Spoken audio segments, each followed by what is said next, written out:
Hi, xin chào tất cả mọi người và mình đã quay trở lại đây. Thì tình hình hiện tại đang là Trung Thu, và lễ Trung Thu ở bên Hàn thì người ta gọi là Chuseok, và đó là một cái lễ lớn ở bên Hàn, do vậy thì mình được nghỉ. Vì thế nên mình quyết định là đến thăm một làng cổ tại thành phố mình đang sinh sống. Ok, bây giờ thì mời các bạn tham quan làng cổ này cùng với mình nha.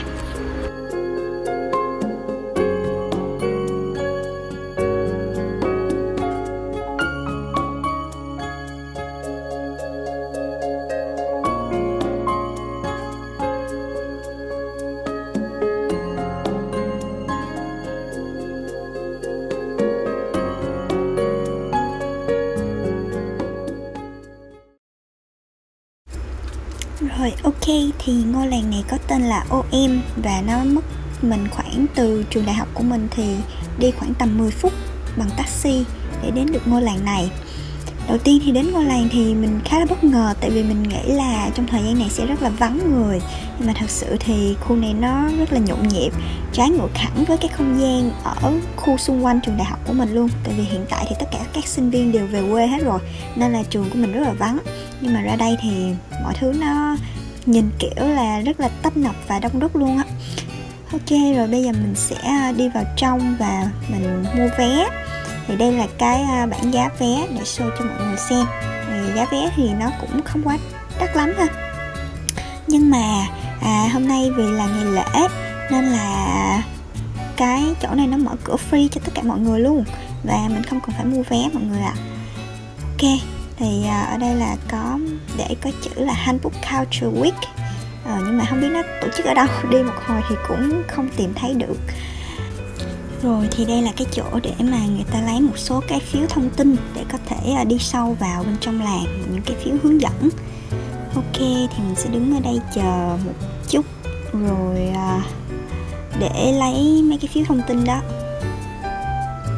Ok, bây giờ mình sẽ lấy một phiếu và chủ yếu là xem cái bản đồ để mà đi thôi. Nhưng mà cuối cùng thì đi vào cũng không nhìn bản đồ là bao nhiêu hết. Rồi thì trước khi đến đây thì mình cũng có đọc một số các thông tin về ngôi làng này. Thì ngôi làng này được hình thành cách đây là 500 năm bởi một cái vị quan nhà thời vua Joseon. Và ông ta đến đây thì ông ta đã ban đầu ông ta xây dựng cái ngôi nhà của chính bản thân mình, và sau đó thì thu hút nhiều người dân đến ngôi làng này sống hơn, và nó lập thành một cái ngôi làng. Và hiện tại thì một số cái kiến trúc cổ xưa của các căn nhà vẫn được bảo tồn. Do vậy thì đây cũng là một trong những cái điểm tham quan thu hút khách du lịch của thành phố mà mình đang sống. Ok, thì không biết là mọi người có biết cái trước mặt mình đang là cái gì không ha? Thì mình cũng không biết rõ chính xác nó là cái gì, nhưng mà khi mà đi lại gần á thì mình nghĩ là nó là một cái gì đó để tận dụng sức nước ha, để làm ví dụ như là giã gạo hoặc là để giã một cái gì đó. Và điều đặc biệt của cái ngôi làng này á là mình sẽ thấy là những cái nguồn nước ở đây nhìn khá là giống những con suối ha. Thì những cái con suối đó nó được tạo thành bởi người dân người ta làm ra ha, chứ không phải là tự nhiên, để mà người ta làm ra để mà dẫn nước vào trong làng để cung cấp nhu cầu sinh hoạt cho mọi người. Rồi bây giờ mình sẽ đi tiếp ha, và giới thiệu với mọi người đây là cây hồng.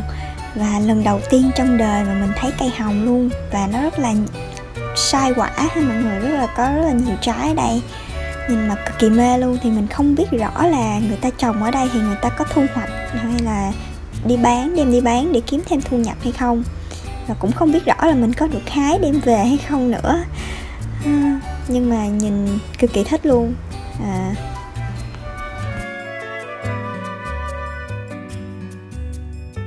Ok, thì bây giờ mình sẽ bước vào một cái khu nhà cổ.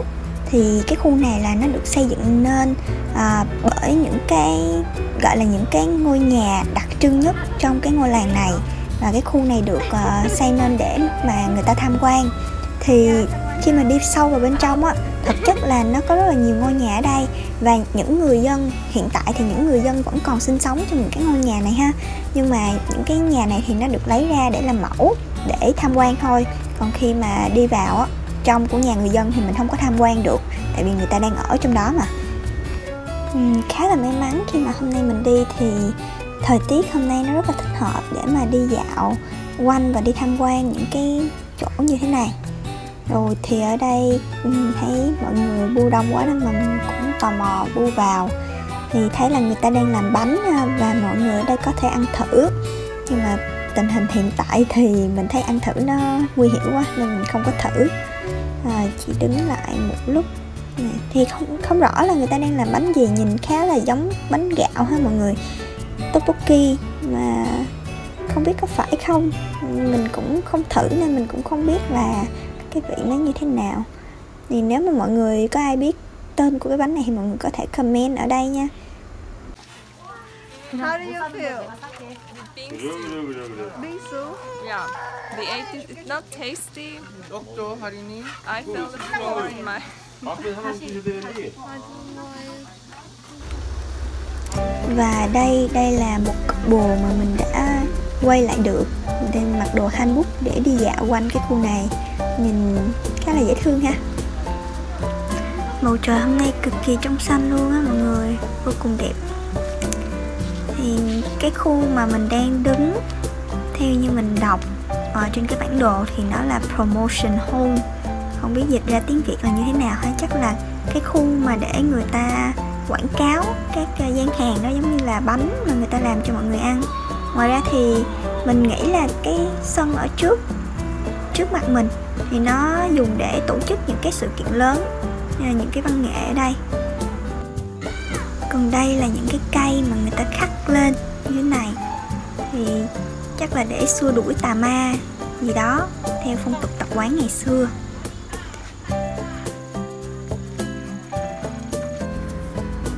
Ok, còn đây thì sẽ là cái map của cái khu này.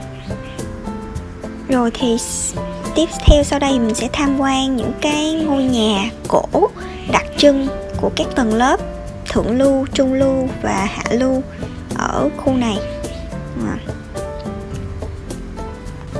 Ok, let's go.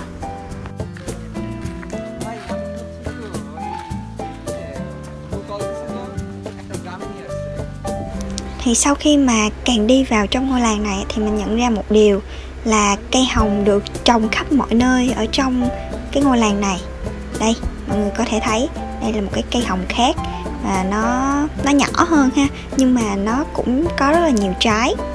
Và nguyên một cái hàng này luôn, nguyên một cái hàng mà mình sắp, nguyên trên cái con đường mà mình sắp đi á, là được trồng rất là nhiều cây hồng.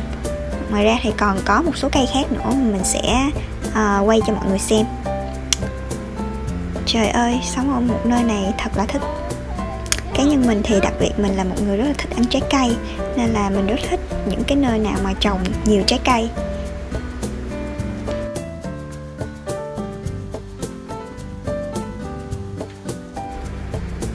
Còn đây là cái khu để mà người ta trưng bày một số cái vật phẩm làm nông mọi người. Thì khu làng này cái nghề nghiệp chính của người ta cũng là trồng trọt và chăn nuôi thôi. Người ta cũng làm nông, làm lúa như bên mình. Như vậy thì có một số cái vật dụng để làm nông ở đây. Thì mình không rành lắm những cái vật dụng này nó để làm cái gì. Mà ok, mọi người cùng xem qua thử nha.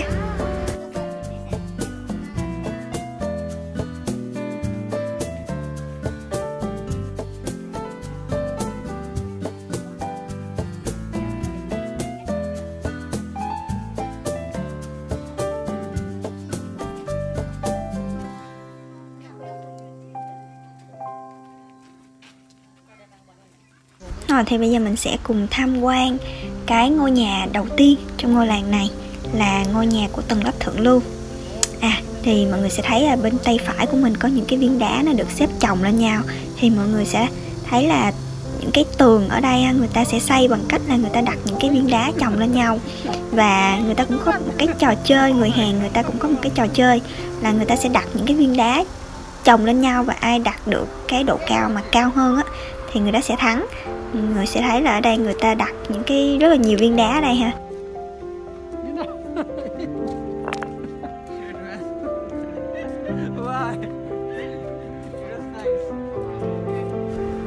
Rồi còn ở bên đây thì như mình có nói ban nãy là người ta sẽ trồng rất là nhiều cây hồng ở đây ha, và một số các loại cây khác nữa.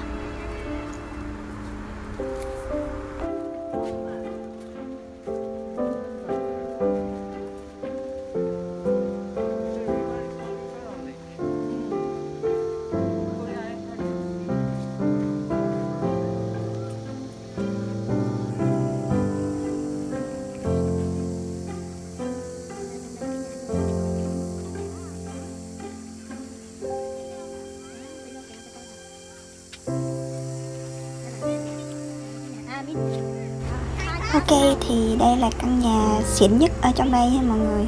Căn nhà của high class, tức là tầng lớp thượng lưu. Mọi người sẽ thấy là nhà của high class thì sẽ được lợp bằng mái ngói, đúng không ạ? Nhìn rất là rộng, bên trong rất là rộng và nó sẽ chia được nhiều phần. Thì nhà ở đây có cái kiến trúc chung á, là người ta sẽ xây nhà theo kiểu hình chữ nhật, là các phòng nó sẽ đối diện với nhau, các phần của ngôi nhà nó sẽ đối diện và tạo thành một cái hình chữ nhật. Cũng không rõ lắm cái truyền thống của người ta là như thế nào, cái quan điểm của người ta là như thế nào. Thì đây là cái phòng của người ở hay mọi người, của người hầu. Cái phòng này nó có một chút xíu thôi, không biết là phòng này thì mấy người ở, hình như là 2 người ở, thấy có 2 cái chăn và 2 cái gối. Còn phần ở bên đây là cái khu để mà người ta học, tức là các thiếu gia ngày xưa sẽ học trong những cái căn phòng này. Phòng để luyện viết chữ, phòng đọc sách và phòng để đàm đạo với nhau, kiểu như ngồi chơi cờ này nọ ha mọi người.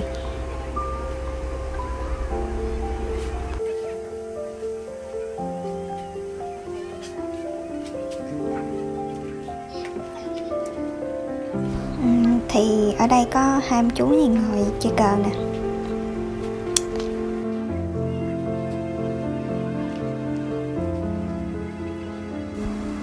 Xin chào, lại gặp couple handbook đang chụp hình cho nhau. Nhìn cute quá.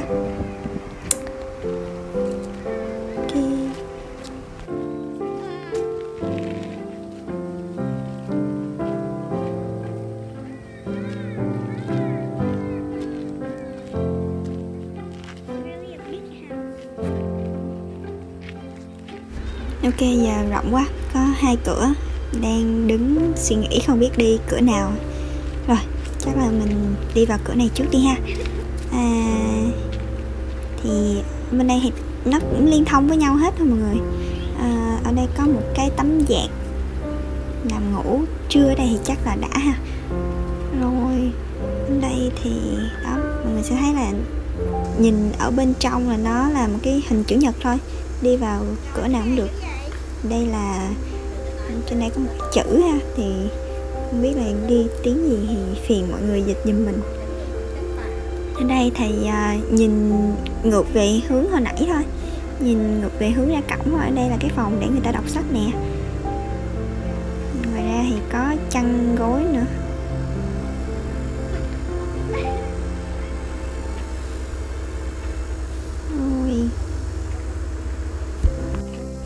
Ok, thì ở đây có một cái kiệu và một cái bàn thờ ha mọi người. Thì chỗ này mình đoán chắc là để cho tổ chức lễ cưới ngày xưa, người ta sẽ bái thiên địa gì đó ở đây, và cái kiệu sẽ được ghim đến đây ha, để làm cái nghi lễ cho buổi đám cưới. Đối diện với cái bàn thờ là cái nhà bếp. Thì ở đây là cái không gian của nhà bếp, đúng rồi, là có bếp nè, nó sẽ tiện luôn đó. Ví dụ như là nấu ăn xong rồi bưng ra là cúng kiến luôn cho nó tiện đó, mình nghĩ là vậy. Rồi ngoài ra thì ở đây là chắc là không gian cho những người phụ nữ ha, hay là hình như là không gian cho những người phụ nữ. Thì mình sẽ thấy có mấy hình nợ mấy chị này đang ngồi thêu thùa may vá, đọc sách các kiểu. Đây là gian dành cho tiểu thư đó. Thì hồi nãy mọi người đã thấy là cái gian dành cho thiếu gia rồi, thì đây là gian dành cho tiểu thư.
Rồi thì ở đây mọi người thấy là nó có những cái châm, những cái gọi là những cái lu, đúng rồi, những cái lu. Thì bình thường là ở quê mình là những cái lu đó thì sẽ đựng nước mưa ha, nhưng mà ở đây thì người ta sẽ dùng cái lu đó để ủ kim chi ha mọi người, để ủ kim chi. Rồi thì đó là nhà của tầng lớp thượng lưu, là chỉ có bao nhiêu đó thôi đó. Bây giờ mình sẽ đi sang một cái nhà khác ha. Thì kế tầng lớp thượng lưu nó sẽ là tầng lớp trung lưu, middle class. Thì ok, giờ mình sẽ đi qua thăm nhà hàng xóm của thượng lưu là trung lưu coi sao.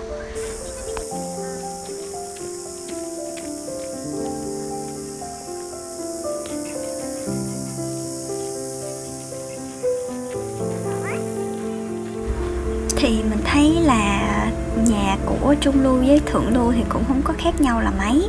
Đây là cái bàn trang điểm của người ta hồi xưa ha.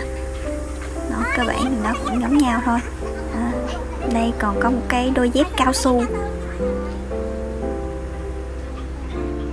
Chắc là cái diện tích của nó thì nó sẽ nhỏ hơn một chút xíu so với cái căn nhà hồi nãy, nhưng mà về cơ bản thì nó cũng không khác biệt lắm. Hai chị đang ngồi đang len hay sao, tâm sự, ngồi đang len tâm sự chị em các kiểu. Rồi thì đây đó, thì chung luôn nó chắc là nó nhỏ hơn một chút xíu, nó chỉ là có khu ở và một số khu bếp thôi. Đây là gian bếp ở đây. Rồi trong đây thì có một số các đồ làm từ người ta, cái đó gọi là gì ta, không rõ nè. Ok, thì đây là cái trước cái cổng nhà thì nó sẽ có khu vực để mà chơi các trò chơi truyền thống của Hàn Quốc. Thì trong dịp lễ Chu Sắc này thì người ta hay chơi cái đó, như mọi người có thể thấy nó giống như là bắn cung tên vậy ha. Người ta hay chơi cái này với cái ném vòng. Đó là cái trò chơi truyền thống của người ta, và người ta thường hay chơi trong những cái dịp lễ Tết truyền thống như thế này.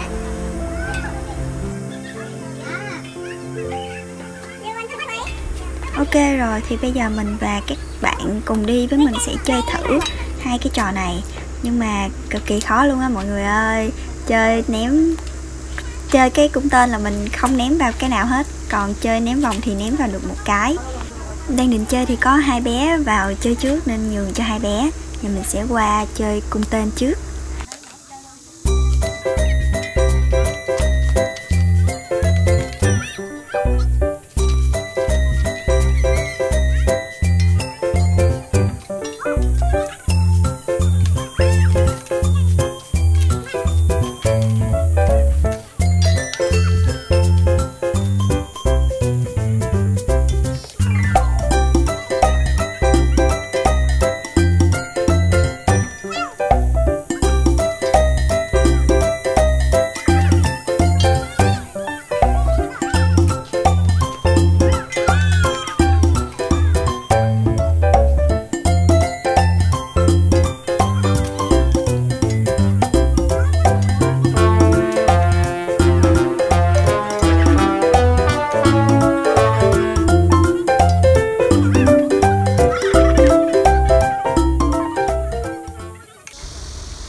Trồng mấy cây trái cây xung quanh thì người ta còn trồng những cái cây dây leo ở đây ha mọi người, trên cái tường nhà của người ta. Thì đây là cây bí đỏ hả ta, bí đỏ hình như là vậy, mình cũng không biết lắm, nhưng mà cái bông này là bông bí mà, bông này là bông bí rồi chứ còn gì nữa. Ok, thì người ta ở đây không sợ trộm nhỉ, ở đây không sợ trộm, người ta cứ xây bằng đá như thế vậy thôi, không có gọi là không có hàng rào kiên cố gì hết. Mọi người sẽ thấy là cái đá này nó mình có thể dỡ lên á, thì không biết là tưởng tượng nếu mà rút một cái viên đá ở giữa ra thì nó sẽ đổ hết hay sao ta, cũng không biết, không rõ ha, mà nó không có một cái chất kết dính nào hết. Rồi thì đây là cái ngôi nhà gọi là lower class, ngôi nhà bình thường thôi, ngôi nhà của thường dân. Và trước ở đây thì người ta trồng một cái cây táo tàu, cây táo tàu. Đây cũng là lần đầu tiên mà mình thấy cây táo tàu luôn, đó giờ chỉ ăn thôi chứ không có nhìn thấy. Ở sau đó thì người ta có nuôi trồng, người ta có nuôi một cái chuồng gà mọi người. đây là một ngôi nhà bình thường đó, không quá gì cao sang, không có gì cao sang hết. Và mọi người sẽ thấy là mình sẽ để ý là nhà bình thường á, nhà của lower class á, thì nó sẽ được lợp bằng mái tranh, sẽ được lợp bằng mái tranh chứ nó không được lợp bằng mái ngói như là những nhà của thượng lưu và trung lưu. Rồi thì ở đây là cái trái raspberry, hình như là vậy. Mình có hái thử một chùm và ăn thử thì thấy nó ngọt ngọt, nên nghĩ là chắc là đây là cái cây ăn được ha mọi người.